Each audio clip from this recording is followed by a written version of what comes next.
Hello, I'm Sebastian. Welcome to 9 Trees podcast. Today, I will summarize and review the book, Steering. The Craft by Ursula K. Le Guin is a practical, writer-focused handbook built around the fundamental skills that make prose clear, musical, and alive.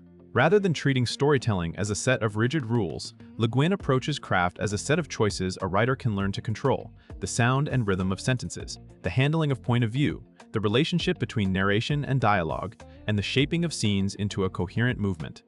The book is widely known for its emphasis on practice, offering exercises that invite writers to test techniques on the page and hear what changes when a single element shifts. Le Guin writes with the authority of a major novelist and essayist, but she avoids mystification, making the work approachable for beginners while still challenging experienced writers who want cleaner execution.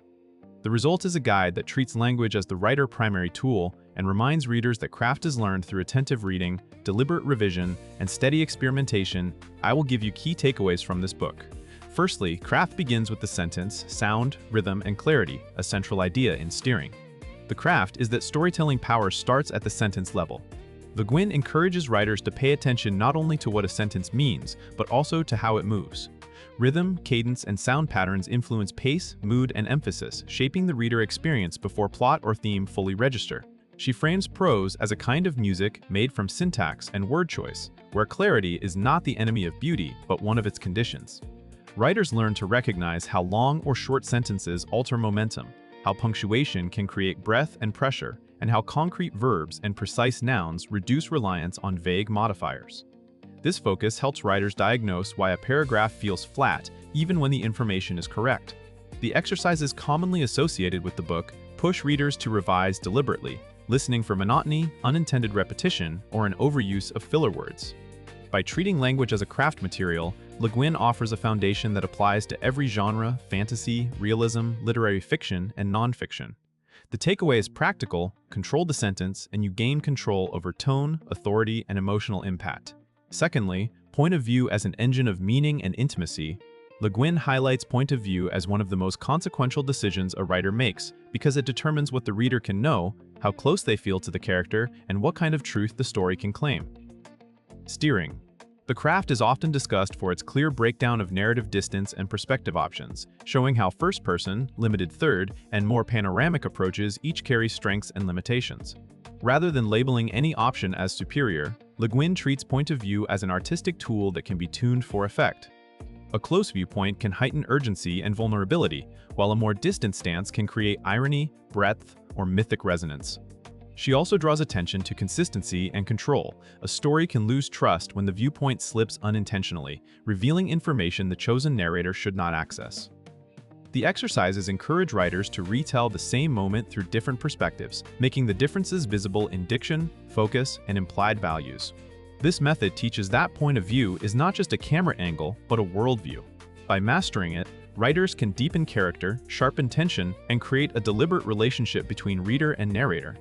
Thirdly, voice and narration, choosing the storyteller the reader believes. Another major thread in the book is the development of voice, understood as the distinctive presence that speaks the story and guides the reader trust. Le Guin treats voice as something built from decisions about vocabulary, sentence structure, attitude, and what the narrator notices or ignores. Even when the narrator is not a character, narration still implies a temperament and a set of values. Steering. The craft invites writers to explore how shifts in diction, formality, and rhythm can transform the same content from comic to austere, from intimate to ceremonial. The practical benefit is that writers learn to create coherence between the story material and the manner of telling. A mythic tale may call for a different narrative stance than a contemporary confession, and a thriller may require different pacing and emphasis than a reflective family saga. Le Guin also pushes against generic default narration by urging writers to become more specific in language and perception. Exercises associated with voice help writers test multiple telling styles, then evaluate which one best reveals character and theme. This topic ultimately shows how voice is not decoration but structure. It organizes meaning, controls tone, and makes a story feel intentional rather than accidental. Fourthly, dialogue, scene, and the management of time on the page. Steering the craft treats scene as the space where craft becomes visible in action, especially through dialogue and the handling of narrative time. Le Guin emphasizes that dialogue is not a transcript of real speech, but a designed instrument that reveals character, advances conflict, and shapes pacing. Effective dialogue depends on selection and compression. what is left unsaid can be as important as what is spoken. She also addresses how dialogue interacts with narration, including the balance between spoken lines, action beats, and the descriptive or reflective passages that frame a scene. This leads into a broader consideration of time, since stories can slow down to linger on a crucial moment or speed up across days, years, or generations. Guin encourages writers to notice when summary is more powerful than dramatization and when the opposite is true. Exercises typically push writers to rewrite passages by expanding summary into scene or compressing scene into summary, making the consequences for tension and emphasis immediately apparent. The result is greater control over pacing and focus. Writers gain tools to prevent sagging middle sections, avoid pointless chatter, and create scenes that feel purposeful, dynamic, and emotionally loaded. Lastly, revision as practice, exercises, attention, and deliberate choice, a defining feature of steering. The craft is its insistence that writing improves through structured practice and thoughtful revision, not through talent alone. Non prefdi. Guin presents craft as learnable, and she supports that claim by offering exercises that isolate specific skills. By working on one variable at a time, such as point of view, sentence rhythm, or the balance of narration and dialogue, writers can see cause and effect more clearly than they can in a full draft. This approach also trains attention. The writer becomes better at hearing awkward phrasing, spotting vagueness, and noticing when the story is not delivering the promised experience. Revision, in this framework, is not merely correction, but re-seeing, a chance to align intention with execution. Guin also implicitly models an attitude toward craft that is both disciplined and playful, encouraging experimentation without shame. The exercises create a feedback loop that benefits writers who work alone, in workshops or in classrooms, because the results are observable on the page. The main lesson is empowering.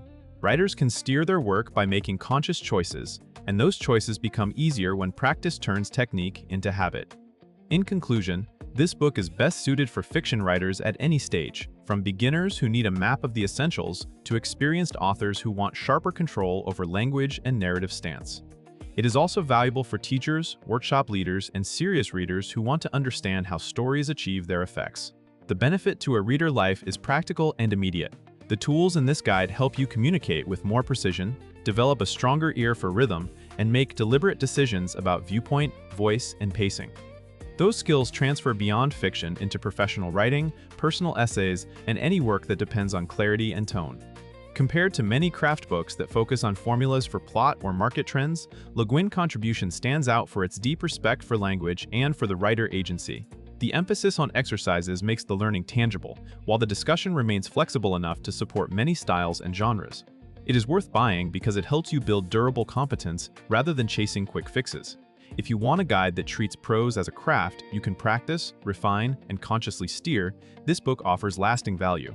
If you would like to support Ursula Le Guin, you can buy the book through the Amazon link I've provided in the podcast description. After reading the book, please let me know what you think and share your thoughts. See you around.